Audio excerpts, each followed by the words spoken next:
In 1955, the average British household spent less than £8 a week and somehow managed to eat well, stay warm, and clothe an entire family. Your nan's kitchen had a drawer that smelled of brown paper and string, a pot that never seemed to go cold, and a system for money that no bank manager could improve upon. One item on this list turns a waste product most people now throw away by the ton into free fuel that burns for hours, and the thermodynamics behind it would impress an engineer. The modern economy depends on you forgetting every single one of these habits, because the moment you remember them, you stop paying for things your nan never bought in her life. Starting at number 15, here is what she knew that we have lost. Number 15, the jam jar budget system. On Friday evening, the wage packet came home and was opened on the kitchen table. Your nan took out a handful of jam jars, each one labeled in pencil on a strip of sticking plaster. Rent, gas, food, coal, insurance. She counted the notes and coins into each jar, one by one, and whatever was left went into the jar marked savings. Not a penny was spent until it had a jar to belong to, and the system ran week after week without a single mistake. The Women's Institute Home Management Handbook of 1952 recommended exactly this method for young wives setting up their first household, and it remained in print for over a decade. The clink of coins dropping into glass on a Friday night was the sound of a house being kept in order. Financial advisors now call this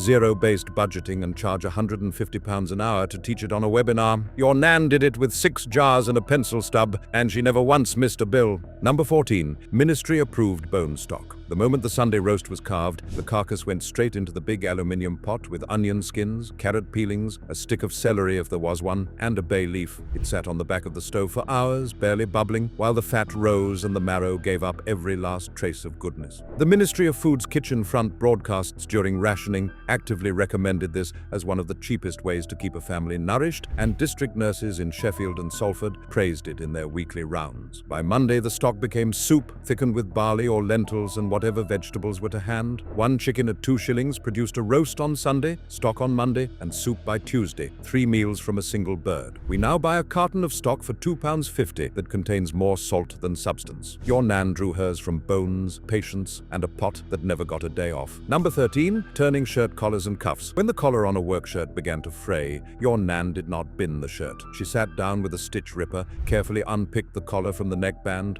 flipped it over so the worn side sat hidden against the skin, and re-sewed it by hand with tiny, even stitches that held for months. The cuffs got the same treatment, turned, pressed flat with a hot iron, and put back, looking almost new. A 1958 survey by the National Federation of Women's Institutes found that over 60% of rural households routinely turned collars to extend the life of men's shirts. One good shirt could last 5 or 6 years this way, and the only sign of its age was the faintest ridge of wear that the wearer could feel beneath his fingertips when he fastened the top button. We now follow online tutorials just to sew on a button. Your nan rebuilt an entire garment by touch alone and saved 6pence every time she did it. Number 12, coal slack bricks. At the bottom of every coal bunker sat a layer of fine black dust, the slack that nobody wanted and the coalman would not take back. Your nan mixed it with water and torn strips of wet newspaper, packed the mixture into old brick molds or biscuit tins, and left them in the yard to dry for a week. Once set, those bricks went on the fire last thing at night and burned low and slow for hours, throwing out steady heat long after the household had gone to bed. The science is simple. Compressed fuel has less airflow between particles, so it burns at a lower rate and releases energy over a longer period. A 1947 pamphlet from the Ministry of Fuel and Power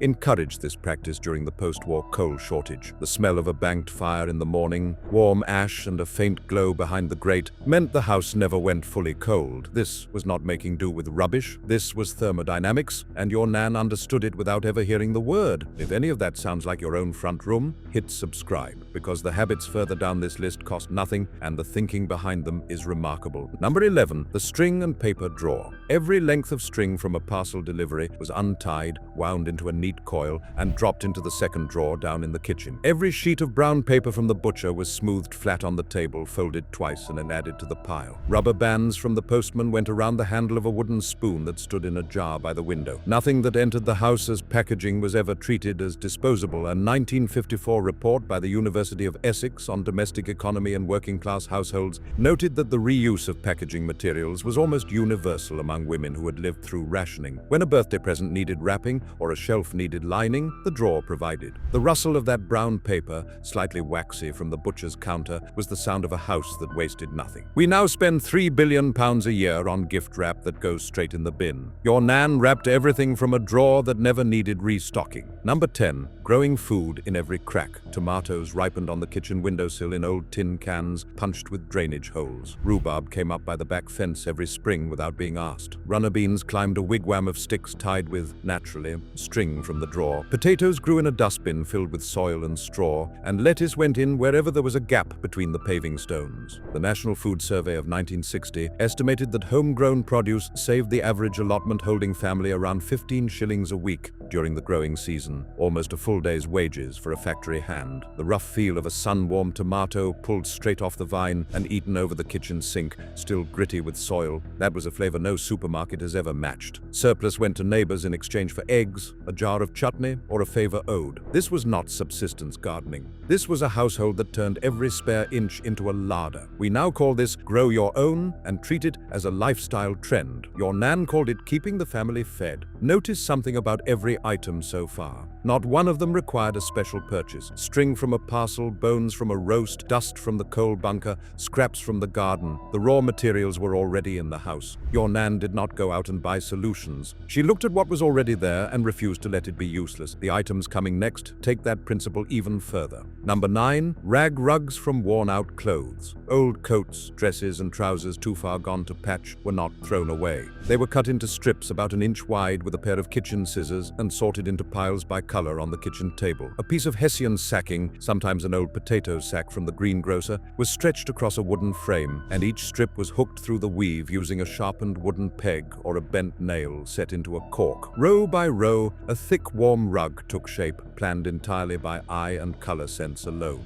Oral histories, collected by the University of Hertfordshire's Textile Archive, record women in Barnsley and Swansea making one rug every winter, often working by firelight after the children were in bed. The finished rug covered a cold stone floor and cost absolutely nothing. Handmade rag rugs now sell on craft websites for £200 and are called slow craft. Your nan called it Tuesday evening. Number 8. Home cobbling with a shoe last. Bolted to a low stool by the back door sat a cast iron shoe last, a heavy foot-shaped anvil that every working household owned. When a sole wore through, your grandfather took a strip of leather from the market, cut it to shape with a sharp knife, and nailed it on with hobnails and a small hammer, tapping each nail flat on the inside so it would not rub against the foot. A razor at the cobbler cost 3 shillings in 1953. A strip of leather and a handful of nails cost threepence. One good pair of boots, resoled every few months, could last a working man a decade. The sharp ring of a hammer on hobnails, steady and rhythmic on a Saturday afternoon, was the sound of a household that looked after what it had. We now throw away 300 million pairs of shoes a year in Britain alone. Your nan's family threw away none because someone sat by the back door and made them last. Number 7. Baking with sour milk. When the milk turned, and in a house without a fridge it turned often, it did not go down the sink. It went into a mixing bowl with flour, a pinch of salt, and a level teaspoon of bicarbonate of soda. The lactic acid in the soured milk reacted with the bicarb to produce carbon dioxide, and that chemical reaction gave a perfect rise without yeast. Out came scones, soda bread, and drop pancakes cooked on a dry griddle. The Ministry of Food's War Cookery Leaflet number 4 listed sour milk soda bread as a recommended recipe for households with limited oven fuel. The warm, tangy smell of soda bread cooling on a wire rack, its crust cracked and golden, filled the kitchen from floor to ceiling. That was kitchen chemistry so precise it took food science another 50 years to explain why it worked. Modern bakers now pay a premium for cultured buttermilk that does exactly the same job. Your nan got it free by waiting a day. Here is what connects every item so far. None of these women had less than we do. They had exactly the same materials: fabric, food, heat, milk, leather. The difference is they refused to see an end point. A frayed collar was not a ruined shirt. Sour milk was not spoiled milk. Coal dust was not waste. The skill was not in acquiring things. It was in refusing to let them finish being useful. Number 6. The grocer's slate and loyalty. Your nan did not shop around. She went to the same corner shop every day, and everything she bought was noted on a slate behind the counter or written in a small small book that both she and the grocer kept. The bill was settled on Friday when the wages came in, not a day before, not a day after. In return for that loyalty, the grocer threw in bruised fruit, bacon ends trimmed from the slicer, and bones for the dog. None of it appeared on the bill. A 1951 social survey of shopping habits in working-class Salford found that over 70% of housewives bought exclusively from one grocer and cited these informal extras as a key reason. The familiar nod across the counter, the grocer reaching under the till for a bag of spotted apples, that was not sentimentality, that was a financial strategy with a weekly return on investment. We now collect loyalty points worth fractions of a penny. Your nan collected real food, handed over the counter with a wink. Number 5, darning socks by lamplight. A wooden darning mushroom pushed into the heel of a sock, stretching the whole taut. A needle threaded with yarn, not matching, never matching, because the color did not matter under a boot. Then a careful weave back and forth across the gap, building a tiny patch of new fabric that sat flat against the skin. It took 20 minutes and saved sixpence. But the sixpence was never the point. The point was that someone sat under a lamp after a 12-hour day, when every bone ached, and said with every stitch that your comfort mattered more than their rest. Oral histories recorded in Aberdeen in the 1970s described mothers darning by lamplight as one of the most common childhood memories of that generation. The soft click of the needle against the wooden mushroom and the pool of lamplight on tired hands, that image lives in a million memories. This was not drudgery, this was devotion, stitched quietly into a sock that nobody else would ever see. Your nan mended yours because you were worth the trouble. Number 4, washing and reusing tin foil. Every sheet of aluminium foil that came into your nan's kitchen was used, washed in warm soapy water, dried on the draining board, smoothed flat with the back of a spoon, folded neatly, and returned to the drawer. Some sheets survived dozens of uses, growing softer and thinner with each wash until they finally tore beyond rescue. A 2019 study by the Waste and Resources Action Program found that Britain throws away over 11,000 tons of aluminium foil every year. Your nan threw away none of it. The sight of a row of foil sheets drying on the draining board beside the teacups struck most children as mildly eccentric. It was not eccentricity. It was an environmental policy decades ahead of any government legislation, practiced without fanfare in kitchens across the country by women who simply could not see the sense in throwing away something that still worked. Every single council recycling target in Britain is still playing catch-up with your nan. Number 3, bread and butter pudding from stale loaves. Stale bread that nobody would eat was sliced, buttered on one side, and layered in a baking dish with a handful of raisins and a scrape of nutmeg. A custard of eggs, milk, and a spoonful of sugar was poured over the top, and the whole thing went into a low oven until it set golden and trembling. The cost was almost nothing.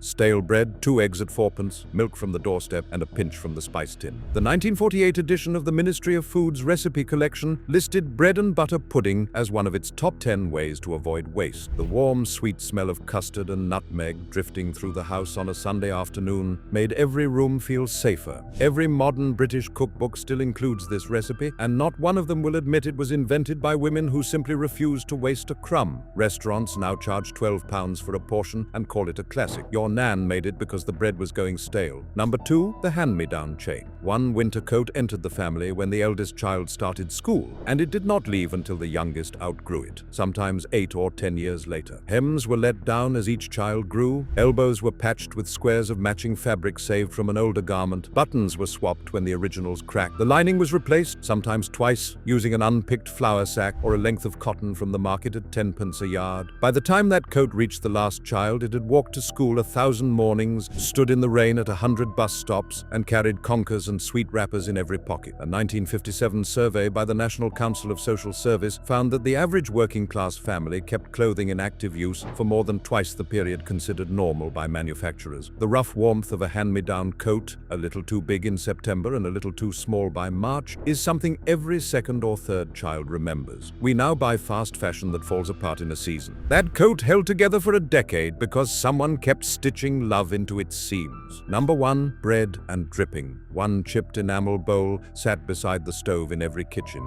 Into it went the rendered fat from the Sunday roast, the drippings from every rasher of bacon, the juices from every lamb chop. The fat settled and set, pale and smooth on top, with a dark jelly of meat juices underneath. Spread thick on a slice of bread with a pinch of salt, it was breakfast before school. It was tea after work. It was the bite that meant no child in that house ever went to bed hungry, even in the weeks when the wage packet barely covered the rent. The National Food Survey of 1950 recorded dripping as a staple fat in over 80% of working-class households, consumed more frequently than butter or margarine. The cold, savory taste of dripping on warm bread, the faintest crunch of salt against the soft fat, was the flavor of a kitchen that wasted nothing. Restaurants now serve heritage beef dripping on sourdough for £14 and call it artisan. Your nan spread it on a doorstep slice for nothing and called it dinner. That was not poverty. That was a kitchen that wasted nothing, stretched everything and fed everyone. And it is the reason none of us went without. Try one of these this week. Make a stock from your Sunday roast. Save the string from your next parcel. Spread dripping on toast and remember where it came from. Which of your nan's habits do you still keep alive? The comments are open. The old ways never stopped working. We just stopped paying attention.